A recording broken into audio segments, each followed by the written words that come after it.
hello. For decades now, the Haunted Mansion ride has surprised and scared Disney theme park goers with ghosts, specters, phantasms, and all sorts of other things that go bump in the night. And now it's a major motion picture. Here to tell me all about it is the director of the Haunted Mansion, Justin Simien. What's up, man? What is up? Give it up. It's a lot, right? Yeah, we have. Amazing. I know, we have all these. Yeah, they had the strobe lights on before, and I was like, we're both gonna throw up together. This is like a full-on newsroom situation. Like, yeah, wow. if you have any news, like this is a good spot to tell us about. God, you know, I might. We'll see how the interview goes. So you made a PG-13 horror comedy. Tell me about that push and pull. Like, what did you get to pull off? Yeah. What did you get to say, like, all right, maybe that's too gory? Like, how do you find that balance? I mean, to me, it's like I grew up with that balance. Like, I grew up on movies like Poltergeist, which is like why we have a PG-13 in the first place. The first like horror movie I ever saw was Nightmare on Elm Street 2, Freddy's Back. I was about 5 years old, completely inappropriate for me to watch. Yes. But I thought it was funny and cool, and I didn't get the horror elements really until later.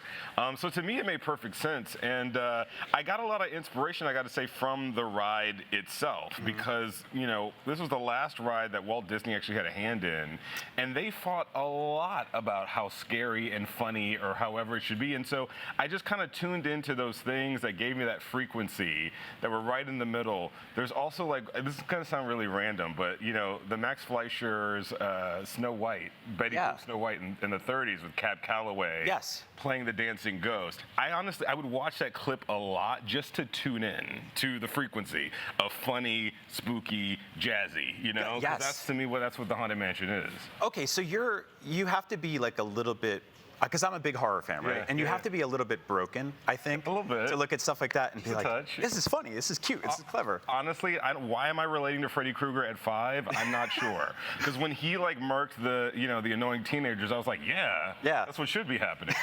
So I don't know what happened. I don't know what went wrong or right, but that's my. And then you go to sleep and you're like, he's not gonna get me, it'll be fine. Yeah. Also, like, I feel like the movie rating went a little harder in the paint back then. It's true. Like, it's very true. Like, we would see a PG movie where a guy would get beheaded, and they'd be like, yeah, PG, no notes. The fact that Poltergeist is PG is wild. That's insane. And I know they didn't have a PG-13 back then, but that is wild. Yes. Yeah, that's like a mistake that's just forever in the fabric. They'll never go back and fix it. No, and they shouldn't. Yeah. Frankly, I think kids. I think it's okay to be scared. One of the things I talk to the studio folks a lot about is like, look, the blueprint of this is your guys' movies. Right. Snow White is one of the most scary movies ever. The moment when she gets lost in the forest, when Pinocchio becomes a donkey boy. Like, these are really scary like moments. Actually, to me as an adult, they're existential. The whole Pleasure Island thing where they're smoking cigars and mutating into horse people. So like, I'm just doing right by Disney. You know, traumatizing the kids a little bit. Not traumatizing, just it's a good sentence. Proving to them that they can get through what scares them. We're here to traumatize the kids a little bit. Just a touch. Just a touch. You know, like may contain peanuts type of thing. That's right. How many times did you ride the ride? I can't even count, man. You lost track? Because I'm basically a Disney adult. Like, I worked at Disneyland. I went to Disney World when I was a kid. Haunted Mansion has been one of my favorite rides, of course. You know, since I was like 9. Were you like a character at Disney, or? No, so I was a ride host operator. Okay. So I would load people onto the Grizzly River Mountain Run, or the Grizzly Mountain River Run. There we go.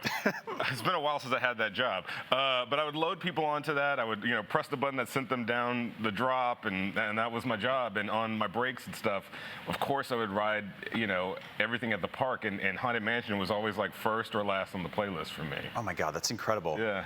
One of the coolest things about that ride is just, and always has been, like the sheer use of practical effects. Yes. In very brilliant, very clever ways. I remember like riding it for the first time as a kid and being like, did I die? Yes. I'm a ghost. Like you see the, like literal smoke and mirrors, right? Literal smoke and mirrors, Pepper's ghost effects. Yep. I was obsessed with that, and that was like kind of the main sort of pillar of my approach to the movie. It's like we have to build the house. And even when we're doing things that of course are going to require digital wizardry, and the folks at ILM especially did an amazing job with this movie, everything had to start in camera. We had to put these ghosts in actual makeup and put them in front of the actors. When, the doom buggies are getting drug out of the house, house. They're really being drug out of the house by 45 very burly guys with a rope. Right. Just pulling Tiffany Haddish as fast as they can out of the house. To me, that was so important because even when you go back to movies like Beetlejuice or Ghostbusters or one of my favorites, Little Shop of Horrors, you buy into the fantasy of it because there's a physicality to it. There's something that's really actually there, and that was kind of essential for me for this. Did you at any moment feel like there were ghosts on set? Did it feel like did you feel? I know, I don't know if you're just numb to it because you're a big horror guy and you're I don't believe him or whatever. But did it feel like there was a supernatural element to anything? I always feel like there's a supernatural element. I mean, there was a lot of coincidences and weird things that aligned for me in this movie that I just can't quite explain in any kind of natural way. But I'm not afraid of ghosts. I grew up in Houston, Texas. My family is all from Louisiana. I grew up with ghost stories, and they weren't frightening. It was this is, your ancestors basically, and they're here with you. And so that to me is not even a scary thought. It's something I welcome, actually. Yeah. So you have to be a little bit broken. Hey, listen, this is why I love it. Entertainment. We're all carnies. No. Danny DeVito. Yeah. You got to work with Danny DeVito. Yes, was it everything you dreamed of? It was absolutely everything. Because the thing about Danny DeVito is he's exactly who you think he is. He's a wonderful guy, hilarious, extremely irreverent. He's a troublemaker in the best way, but he's a storyteller too. He's a filmmaker. He's a great filmmaker. Right. And one of my favorite things about Danny is we'd be done shooting, his scenes or whatever, and he'd just pull up an Apple box and sit and just kind of hang out, right next to me, right next to camera, asking questions, sort of encouraging, giving his thoughts. He's a wonderful, wonderful guy. Getting to meet him and work with him is peak career. Did he mess with you at all? A little bit. What did he do?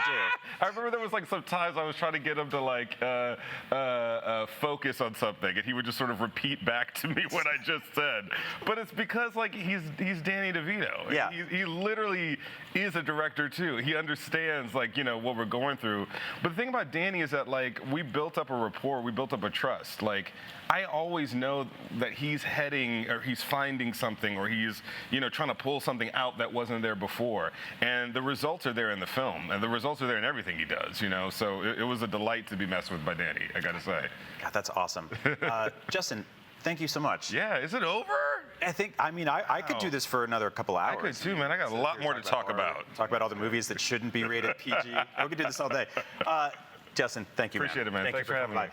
We've got lots more Comic-Con coverage in the haunted halls of Comic-Con right here ahead on IGN, so don't go anywhere.